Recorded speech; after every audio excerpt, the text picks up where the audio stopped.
आता तुम्ही जर मॅरिड वुमन असाल किंवा सासू असाल, सून असाल, पण मॅरिड असाल आणि तुम्ही खूप काबाड कष्ट करता, फॅमिलीसाठी खूप काही करतात, तर तुम्हाला आता मी ट्रिगर होईल अशा गोष्टी सांगणार आहे, अशी एक गोष्ट सांगणार आहे.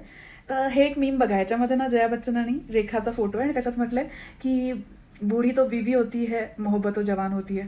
तर म्हणजे ही बाई मूर्ख होती का, की तिने काबड कष्ट करून, मुलं जन्माला घालून, तुमचं रोजचं सगळं काही करून तुम्ही तिला आता म्हणतात की बूढी तो बीवी होती है, मोहब्बत तो जवान होती. आणि बाहेरच्या व्यक्ती, जी बाहेरची व्यक्ती असते साईड चिक, तिला कायच फरक पडणार आहे. तिला तिचे इन्सिक्युरिटीज, फिअर्स आहेच. तिला समाज म्हणणारे ठेवलेली बाई, तर ते वेगळी इन्सिक्युरिटी आहे.